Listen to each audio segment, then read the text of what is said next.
আসসালামু আলাইকুম এভরিওয়ান, সবাই কেমন আছেন? আশা করি সবাই অনেক ভালো আছেন। আমিও দীর্ঘ অসুস্থতার পর অনেকটা ভালো আছি। আম, এই ভিডিওটা অনেক দিন আগের ভিডিও। আমি আমার ফ্রেন্ডের সাথে একটু বসুন্ধরা গিয়েছিলাম ঘোরাফেরা করতে, আর একটু কাজ ছিল ইম্পর্ট্যান্ট কিছু, তো সেই জন্য যাওয়া হয়েছিল।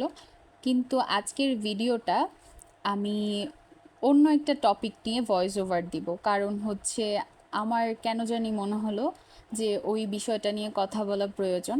আর আমি ব্লগ ভিডিওটা ওইভাবে ডিসক্রাইব করতেও পারছিলাম না, আর অসুস্থতার পর এখন ভয়েস ওভার দেওয়াটা একটু টাফ, তবুও দিচ্ছি। ভাবলাম যে ভিডিওটা পড়ে রয়েছে, এটাকে এডিট করা দরকার।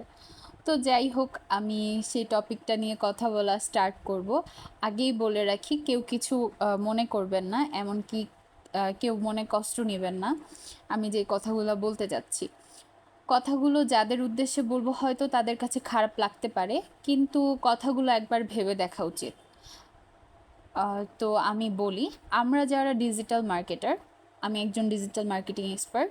সো আমি ফ্রিল্যান্সিং করছি এবং মাঝে মধ্যে বাংলাদেশি কিছু ক্লায়েন্টদের কাজ করে থাকি। তো আমি যেই বিষয়গুলো ফেস করেছি, আমার মনে হয় যে আমরা যারা কাজ করছি আমরা প্রত্যেকেই এই বিষয়গুলো ফেস করি। তো বলি আমি, আপনারা যারা সম্মানিত ক্লায়েন্ট, আমাদের মতো ডিজিটাল মার্কেটার বা গ্রাফিক্স ডিজাইনার দিয়ে আপনাদের কাজগুলো করতে ইচ্ছা পোষণ করেন, এরপর যখন কাজ করার জন্য সব কিছু কনফার্ম করা হয়, কিন্তু কনফার্ম করার পর যখন টাকার বিষয়টা আসে তখন নাক মুখ কুঁচকে ফেলেন। এটা কি আসলেই ঠিক? কাজ শেষ করার আগে হোক বা পরে টাকার বিষয়টা নিয়ে এত বার্গেনিং করেন যে নিজের কাছেই লজ্জা লাগে যে কত টাকা চাবো। সব কিছুকে এতই সস্তা, অন্তত নিজেরা একবার কাজ শিখে দেখেন এর পিছনে আমরা কতটা শ্রম আর সময় দিয়ে কাজ শিখেছি। এমনকি বিভিন্ন কোর্স ফি দিয়ে কোর্স করে কাজগুলো শিখতে হয়েছে আমাদের। কোনো কিছুর ন্যায্য মজুরি আর মর্যাদা দিতে আপনারা কেন ভ্রু কুঁচকে ফেলেন? যদি এতই সমস্যা হয় তাহলে নিজেরাই একবার চেষ্টা করে দেখেন, কেন অন্যদের দিয়ে কাজ করাবেন? যদি আপনি আমাদের শিখা স্কিলসের সঠিক মর্যাদা বা সঠিক মজুরি না দিতে পারেন, তাহলে কেন নিজেরাই নিজের কাজ করছেন না? অন্যের শরণাপন্ন হওয়ার তো কোনো প্রয়োজন নেই, যেখানে তাকে আপনি তার প্রাপ্য দিতে পারবেন না। আর তার প্রাপ্যটা দিতে গেলে আপনি আপনার নাক মুখ কুঁচকাবেন, বার্গেনিং করবেন, এটা তো আসলে ঠিক না। আর আপনি একটা স্কিলফুল পার্সনকে ঠকাতে পারেন না, এটা আপনার আহ, অধিকারের মধ্যে পড়ে না।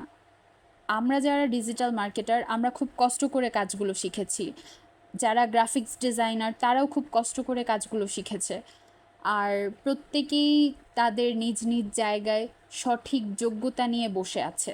কিন্তু আপনাদের কিছু মানুষের বার্গেনিংয়ের জন্য আমাদের কাছে মনে হয় যে আদৌ কি আমার কাজের দামটা এত কম, আদৌ কি আমি যা শিখেছি সেগুলোর কোনো মূল্য নেই?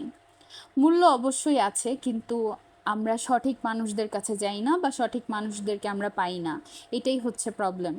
কিন্তু একটা বিষয় ভেবে দেখবেন যে এই কাজগুলো করা একদমই ঠিক না।